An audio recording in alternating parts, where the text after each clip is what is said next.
the RPIW 40 team. We call ourselves Wasted Trays and Wasted Knives. The sponsor of this RPIW is Cheryl Elliott, and the process owner is Darcy Clanhega. The hazard support was provided by Ian Johnson. In February of 2015, there were 117 untouched trays from level 4. With each tray costing approximately $11.30, this equated to $1,322.10 of wasted trays in 1 month on one ward. Diet changes are sometimes not communicated to dietary prior to meal delivery, resulting in an incorrect patient tray. This can increase the risk of errors in tray delivery and wasted trays. Also, diet and trade requests are sometimes communicated minutes apart from the same unit. This causes multiple trips up and down from the kitchen to the ward. With this information, the target statement for RPIW was created to eliminate wasted dinner trays and prevent diet errors from reaching patients on level 4. Hi, I'm Sean Knupp. I'm the co-lead of RPIW 40. As you see here, this is our pre-value stream. What you notice here, you may not notice it here, is that we had a large value stream initially, and we've narrowed it down. As we kept asking the why 5 times, we narrowed it down to one very small piece of the process. That's why you'll see this. From this process, there was the unplanned trays or unplanned admissions going up to the unit. You'll see we had a lead time of 5 minutes and 58 seconds. We hope to narrow that down, of course. You'll see, well, you can't really see these because I can barely read them from here, but the themes on our starbursts were NPO signage and communication, wasting trays, of course, and then several people communicating to the diet clerks rather than just one person doing it. You see our waste wheel here. We have a lot of issues going on. We did group them. The wonderful thing about our waste wheel is that all of these themes echoed what our starbursts were and what our value stream output data showed. So our tack time, the tack time is based on 15 minutes per side per ward girl to deliver their trays. That gives us a tack time of 53 seconds per tray. So for our time observation, this is one example of we did several over the week. This basically is stepping off the elevator with the cart to delivering the first tray to picking up that last tray and getting back on the elevator. This is our standard work combination sheet, and this shows calling for the tray, the unplanned tray, and the weights and all that. And what happens is it shows our lead time at 5 minutes and 58 seconds and our cycle time of 3 minutes and 54 seconds. This is our percent load chart. So when you see our tack time of 53 seconds, you see here that it's definitely not being met. It was taking 199 seconds for that unplanned tray to come down or come up to the patient. And sorry, go back to that 1 second for Emily. And with that, to meet our tack time, 53 seconds, we would need 3.75 workers to complete that one task. This is just a spaghetti diagram showing what would happen for that tray to get, so there's a call down to the dish room, the dietary worker gets it. I can get it too. They would then walk to the cooler, they would microwave that tray for 2 minutes and 20 seconds, they would get on the elevator,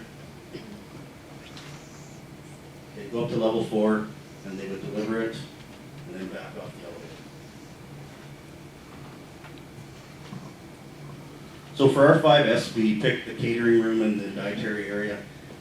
We got a score of 1, which isn't very good, so we had lots of opportunities for improvement. You'll see here the shelves are quite packed, and there's a lot of random items. There's no rhyme or reason to where they were or why they were there. And this was the floor space as well. You could barely actually get one person in there, let alone 2 of me.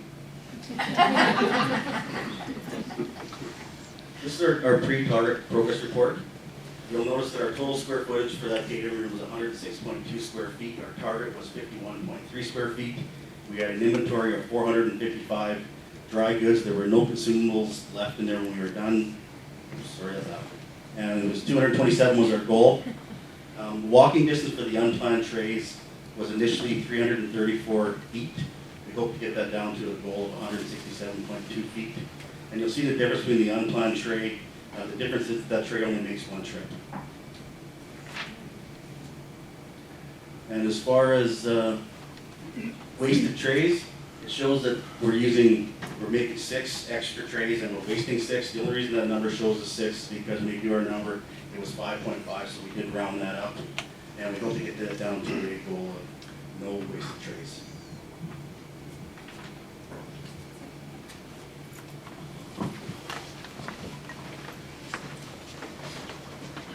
Good afternoon, my name is Claudia Driscoll and I was asked to be patient family representative on our team. On day one, it was very interesting as we started to look at wasted trays and errors to diets going to patients. So we paused for a moment and we asked ourselves the question, what is the actual eating time for the patients on level 4? Now, known fat figures that existed before us was 25 minutes. And other floors had 40 minutes to eat. The question was, why? So our findings were that we started looking at the docking station, and the times for heating trays changed by 10 minutes, and times to deliver carts to level 4 to patient rooms, to pick up from patient rooms changed, resulting in, therefore allowing 30 minutes to eat, also allowed for more time for dietary staff and nursing staff to have more time to patients, for patients' activities to flow more smoothly. Total focus by all staff from both dietary and nursing was meeting nutritional needs of the patients. I thank all my teammates for all they did for myself to represent patients and families, and the focus was always patients and patients. Thank you. I'm Melissa Van Otterloo. I'm the registered nurse level 4 charge. I have Val Simpson, one of the ward deliverers for dietary, and then Sheila Pocha, one of our ward clerks there on 4. So we are part of the team that worked on the NPO signage, discharge patients, and communication between the departments. So Val's going to talk about communication. This is our summary sheet on communication. It shows that there was many people going down to the dietary clerk with changes. So on our work summary sheet, we decided that all nurses will now call the ward clerk with changes, and the ward clerk will call to the dietary clerk, eliminating all extra calls. In regards to NPO, the idea summary sheet was noted that NPO patients were not tracked. So we made a work standard creating an NPO form that the charge nurse will fill out and give to the ward clerk daily. Therefore, the ward clerk is able to track NPO signage and status. And with the discharge patient part, many of them are leaving before lunch. Trays begin to be delivered. That's what we noted. There was a calculation we did. So our work standard made is based off of the D system we already have established on our SCM boards. So we know our potential discharges. So now our potential discharges, the ward clerk will call down to the food service clerk, which the kitchen will then send up sandwiches for those patients who don't make that 11 o'clock go home time due to whatever it might be. We are still feeding them, and this resulting in less wasted trays. And here's where I'm at. Good afternoon, everybody. My name is Roxy Sawatsky, and this is my partner, Rosa McCullough. We're talking a little bit more about the wasted extra trays at this point. Our data was really clearly showing us that about 92% of the extra trays are being wasted on level 4 at dinner time. Our major theme that came from the data collected from the problem of too many extra trays wasted. So the solution was create a versatile tray that can be adapted to several needs. So what we found during this week, through lots of trials and tribulations and fun with our team, was really good week. We had some really significant gains, we felt. We were able to decrease the number of extra trays from 6 to 2 for the lunch delivery on level 4. We developed a modified tray that can easily be used for a sugar-free light, a sugar-free, a regular or a full fluid diet. we developed some work standard and also a Cardex for the food service worker to help them work through those changes. So if the change was for a regular diet, they could very easily see how they could modify that tray to use that without all the extra running. We've seen a significant decrease in time that it takes to get a new tray because we can use that tray for so many uses. And it also decreased the distance that the food service worker has to travel in order to get that tray because it's already there on their cart. And I think last but not least for the food service workers, we were able to reassure them that we can still meet the needs of our clients by having less of those extra trays, and that we weren't increasing their workload by doing that. Thank you.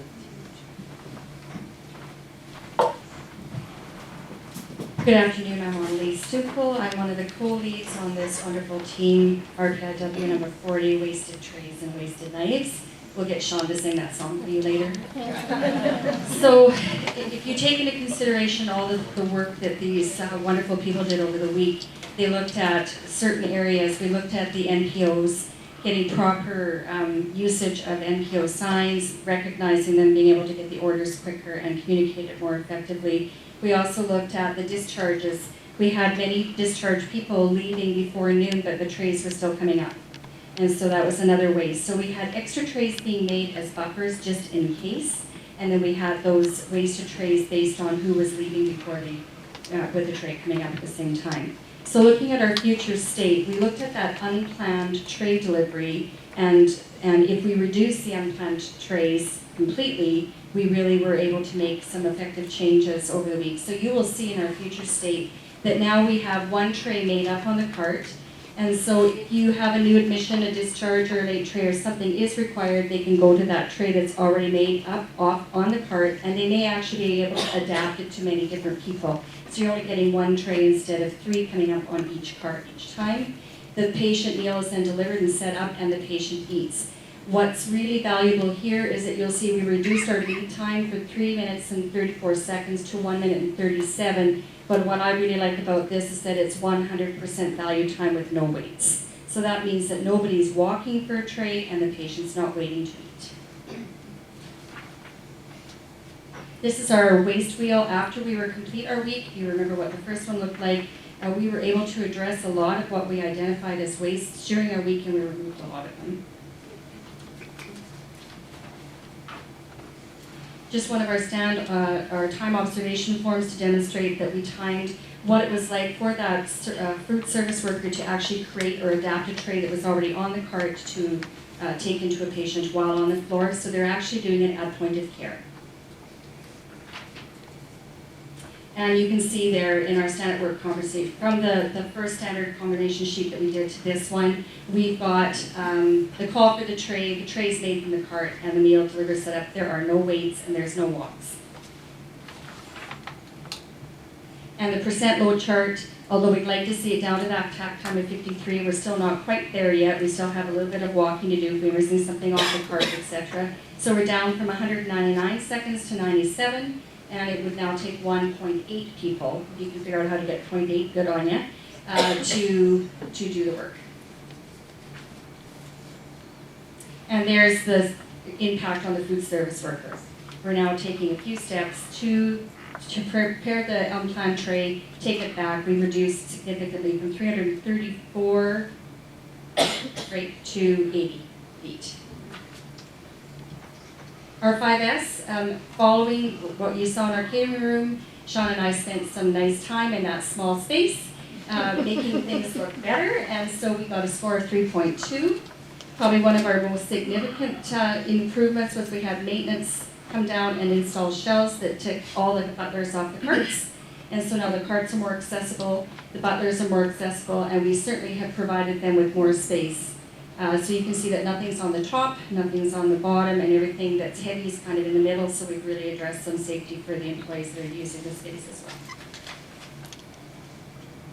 So, significant improvements made over the weekend. Our target progress report is showing that. You can see that we were able to increase in space in the catering room. We went from 106.2 or 60 square feet, and we reduced that down by 22%. and a 22% improvement. The inventory was reduced to 307, so we were able to do an improvement of 33% there. The unplanned tray walking distance now has gone from 334 feet to 80 feet, which actually was above what our target was, so we're kind of proud of that.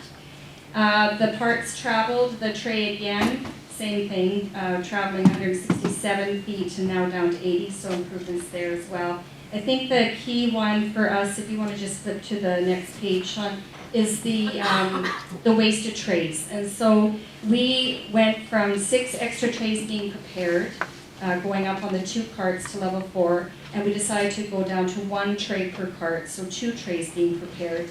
And what we saw over the week was we were hoping that we would see no wasted trays coming back down. Interesting enough, even after going down to the 2 buffer trays, on the 2 days that we trialed it, neither one of them got used either. So we did see an improvement of 67% on waste, and we're thinking that there's probably room for more improvement there yet. And the cycle time again for the patient and the food service worker, going from 3 minutes and 54 seconds to 1 minute 37 at an improvement of 59%. So with all the work that's being done, we looked at communication, we looked at the NPOs, the discharges, that type of thing. It's going to impact the physicians, and there's just a little bit to ensure that NPO orders are coming timely. We're going to be looking at discharges when they leave, and now they're getting sandwiches instead of trays prepared, so that we have sandwiches to give somebody if they don't leave before the 11 o'clock discharge time. And we also are seeing great improvements in communication.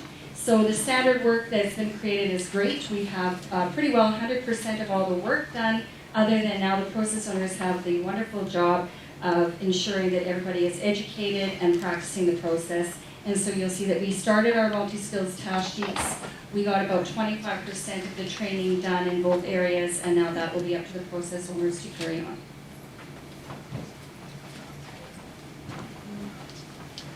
Good afternoon, my name is Brendan Picklock. I was a participant in this RPIW number 40, and I'm going to talk about the impact a couple of our changes had that our team made. So first is the impact of removing 2 extra buffer trays per cart, and what that calculates basically into is 1,460 trays per year are no longer going to be made.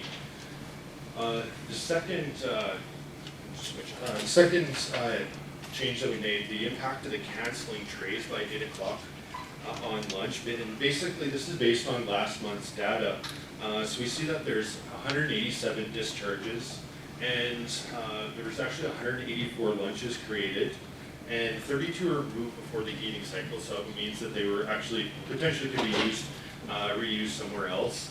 However, 41 of those were wasted completely, and you can see that there's actually 40% of the patients had left before lunch. And a total of 111 trays were given to discharge patients. So in total, kind of based on this data, and as a result of these 2 changes, we see that on average, there'll be 10 less trays per day created on the changes made just for lunch on level 4. And that's not including the impact of improving the communication process for diet changes. So just with those 2 changes that were easily to calculate. So next thing here talking about are just the key learnings of our team. So we had a really passionate, engaged team.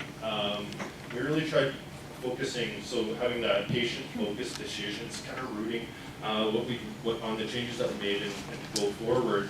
And also there's a lot of internal pressure on the team content experts and kind of coming from their co-workers. There's communication, active listening, and being open-minded are the keys to change. And we wanted to always, we tried to keep in mind that data drives all decisions, and you really need to trust that data when it's in front of you to make those decisions. The last is we'd like to thank all of our dietary staff, the food service workers, food service clerks, supervisors and dietitians, Darcy Kuminhaga, all of level 4 clerical and nursing staff, Health Pro, maintenance, our amazing patient advisor, Claudia Driscoll, and KPO support staff, especially Ian Johnson, And we also want to get our shout out to the Go Jays Go. What about Go Riders?